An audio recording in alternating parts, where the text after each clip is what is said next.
This is a very informal do, but my wife told me that I am not going to escape making a speech on this occasion. So here I am, doing as I've been doing for the last 50 odd years, what I'm told.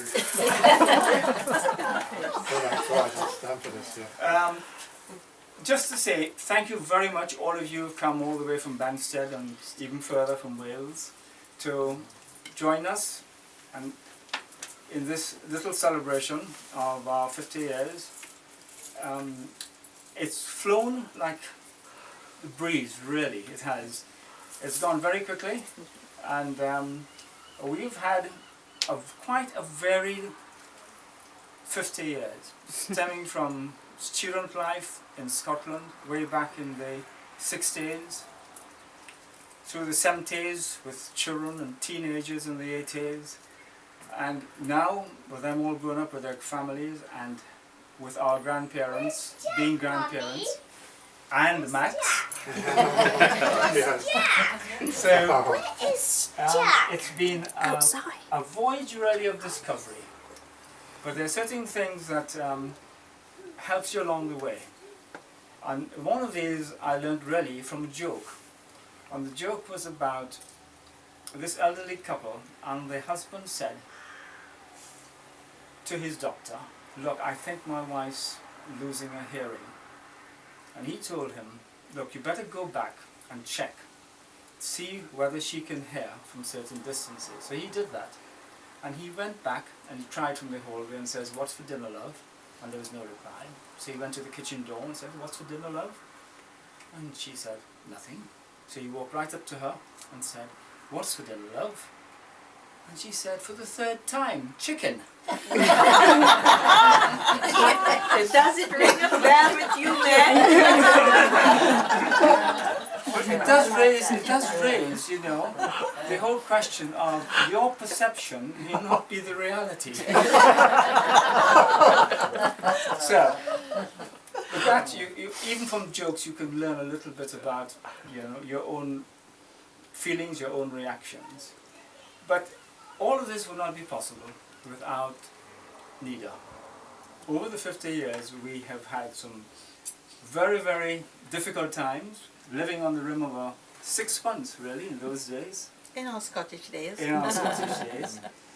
But I don't suppose you would get very many Trinidad women who would leave the warmth and the sunshine of the tropics to come up to Britain and put up with a student for 5-6 years, and then raise a family with all the help of grandparents in the background to help, to do everything. So for this, I couldn't have wished for better for Nida as my wife. And to crown it all, everything that has happened today, in terms of all the preparations, the last week has been a revelation. We deliberately didn't plan anything in advance because, as you know, a few years ago Nida had a heart attack and she's still having hospital treatment and so on. So we couldn't plan anything too far in advance, and we only did this really at the last moment. But for the last 10 days it's been a revelation, because it's been almost like our whole self when we did a lot of home entertaining when I was in business. And to you, for the last 10 days, if nothing else, dear, thank you very much. Bravo! Bravo! Not what to do. A toast to Nida and to all of you for coming all this distance, for helping us to celebrate this very auspicious occasion. To Nida and Jim. To Nida and Jim. Nida and Jim. Yes, thank you. Congratulations. Yes. Can I just respond just briefly, Jim and Nida, to wish you all the very best. And thank you for inviting us and all our friends from Banstead all around, and the family. Lovely to see you all again. Cheers. Cheers. Cheers. We count you as our Cheers. family, so thank you. Can I just say a few words? I've known, June and I have known Jim and Nida for 40 years. I haven't known that one for all that long. We were neighbours in Banstead back in 1971. Yeah, they came down from Scotland to Banstead, and they were very, very good neighbours, as I'm sure the people around here have appreciated as well. Terrific people. In those days, Jim was a keen gardener. Now, if you look around here, you'll find that the keen gardener is Nida. In those days, Jim was the keen gardener, and he had in front of his house, which was up opposite our house, what he called his green.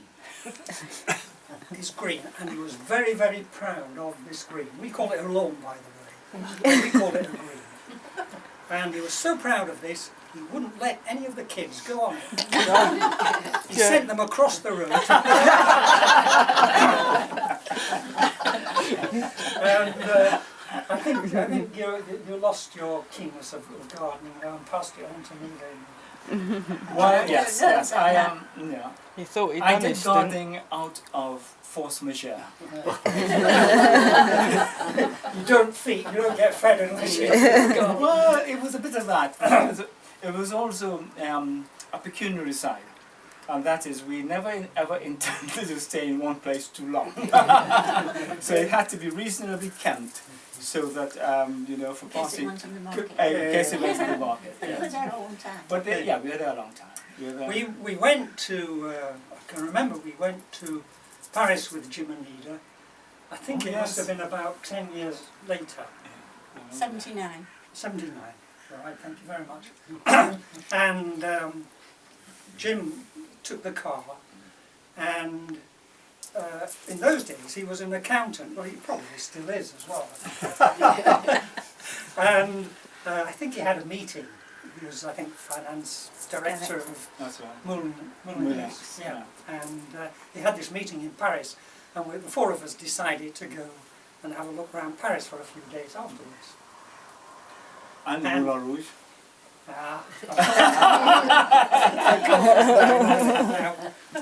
As an accountant, of course, he knows all about figures, doesn't he? You know, you've got to, haven't you?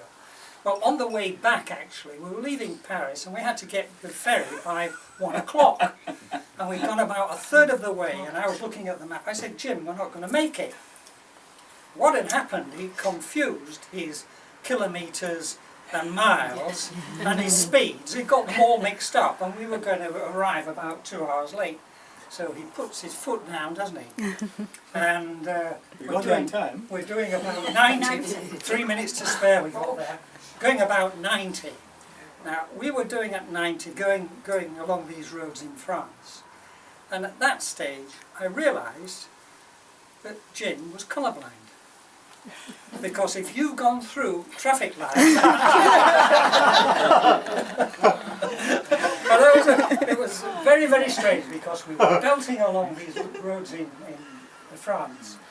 We get on the ferry, come across, get to this side, slowing down at around about 15 miles an hour. We have a blowout. Would you believe it? God was with us that day. He was, yes, he was. Yeah. And I think when we retired, Jim and I started to play golf together. That's right. Yeah. We went to Epsom Golf Club, and they wouldn't let us in, believe it or not. You know, in Not those surprised. Days, in those days, you had to qualify, didn't you? You have to have certain handicaps and what have you. Yeah. But we had about 20 years great golf together. Oh yes. We were interviewed by an ex-policeman. Remember that? Who was a I captain? remember. Now you can get in anywhere. And they pay you money to join. He always had to knock twice on our door. I can understand. Yeah. But just a few reminiscences there. Yeah. Jim, Nida, it's been wonderful to come here and celebrate with you your 50th wedding anniversary. Yeah. I know you've had a great, great life together, and I'm sure it will continue for the future. Thank you. Thank you very much for inviting us. Thank you, Arthur. Cheers. Thank you. Cheers. Cheers.